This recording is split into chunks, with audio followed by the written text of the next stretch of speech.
ఆ జిల్లాలో కారు దిగి కాంగ్రెస్లో చేరిన నేతలకు గౌరవం దక్కడం లేదా? అందుకేనేమో హస్తం పార్టీలో చేరిన నేతలు ఇప్పుడు మళ్ళీ కారు ఎక్కేందుకు ప్రయత్నిస్తున్నారట. మరి కాంగ్రెస్లో చేరిన నేతలు మళ్ళీ బీఆర్ఎస్ వైపు ఎందుకు చూస్తున్నారు?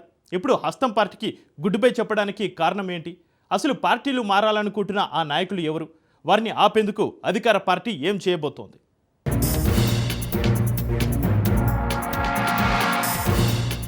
తెలంగాణలో అసెంబ్లీ ఎన్నికల ఓటమి తర్వాత ఉమ్మడి ఆదిలాబాద్ జిల్లాలో బీఆర్ఎస్ పార్టీ చితిలపడింది.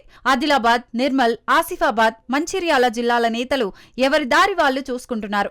నిర్మల్ జిల్లా నుండి మాజీ మంత్రి ఇంద్రకరణ్ రెడ్డి, ఆసిఫాబాద్ జిల్లా నుండి సిర్పూర్ మాజీ ఎమ్మెల్యే కోనప్పతో పాటు ఆసిఫాబాద్ మాజీ ఎమ్మెల్యే ఆత్రం సుక్కు సైతం కాంగ్రెస్ తీర్థం పుచ్చుకున్నారు.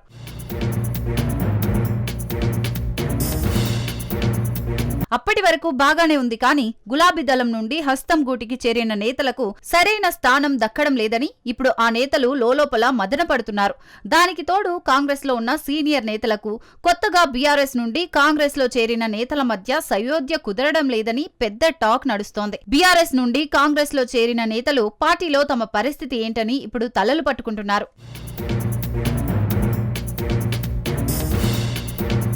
ఇక ఆసిఫాబాద్ నియోజకవర్గం నుంచి మాజీ ఎమ్మెల్యే ఆత్రం సుక్కు, సిర్పూరు నియోజకవర్గం నుంచి మాజీ ఎమ్మెల్యే కోనేరు కన్నప్పలు కాంగ్రెస్ తీర్థం పుచ్చుకున్నారు.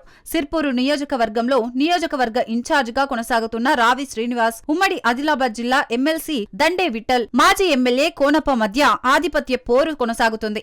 బీఆర్ఎస్ నుండి కాంగ్రెస్ లో చేరిన మాజీ ఎమ్మెల్యే కోనప్పకు పార్టీలో సరైన గౌరవం దక్కడం లేదని ఆయన అనుచరులు ఆవేదన చెందుతున్నారు. తమకు గౌరవం లేని పార్టీలో తమ నాయకుడు ఇమడలేకపోతున్నాడని కోనప్ప అనుచరులు బహిరంగంగానే చెప్పుకుంటున్నారట.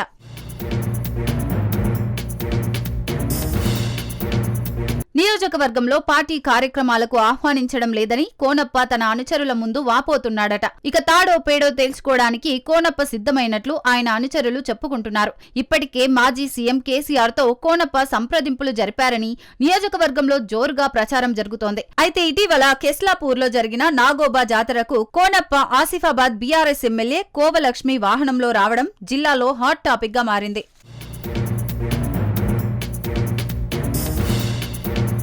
దీంతో కోనప్ప బీఆర్ఎస్ పార్టీలోకి చేరడం దాదాపు ఖాయమైందని ప్రచారం జోరుగా సాగుతోంది. అయితే అసెంబ్లీ ఎన్నికల్లో సిర్పూరు నుండి బీఎస్పీ అభ్యర్థిగా పోటీ చేసి ఓటమి పాలై గులాబీ పార్టీ కండువా కప్పుకొని సిర్పూరు నియోజకవర్గ ఇన్ఛార్జిగా కొనసాగుతున్న ఆర్ఎస్ ప్రవీణ్ కుమార్ కోనప్ప రాకను వ్యతిరేకిస్తుండటంతో బీఆర్ఎస్ లో కోనప్పను చేర్చుకుంటారా లేదా అనేది పార్టీ వర్గాల్లో ఉత్కంఠ రేపుతోంది. స్థానిక సంస్థల ఎన్నికలు దగ్గర పడుతుండటంతో పార్టీలో వివాదాలు ఉండకూడదని గులాబీ పార్టీ భావిస్తుందట.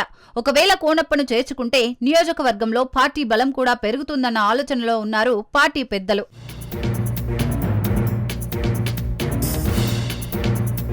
కోనప్ప పార్టీ మారుతున్నారన్న ప్రచారంతో కాంగ్రెస్ పార్టీ అప్రమత్తమైంది. కోనప్పను బుజ్జగించడానికి మాజీ మంత్రి ఇంద్రకరణ్ రెడ్డి రంగంలోకి దిగి చర్చలు జరుపుతున్నారు. భవిష్యత్తులో కాంగ్రెస్ పార్టీలో ప్రాధాన్యమిస్తామని భరోసానిచ్చారని జిల్లాలో పెద్ద టాక్ నడుస్తోంది. కాంగ్రెస్ పార్టీని కోనప్ప వీడితే ఉమ్మడి ఆదిలాబాద్ జిల్లా నుండి మరికొంతమంది కాంగ్రెస్ పార్టీకి బై బై చెప్పే అవకాశం ఉందని గమనించిన పార్టీ అధిష్టానం అలకలో ఉన్న నాయకులను బుజ్జగించే పనిలో పడింది.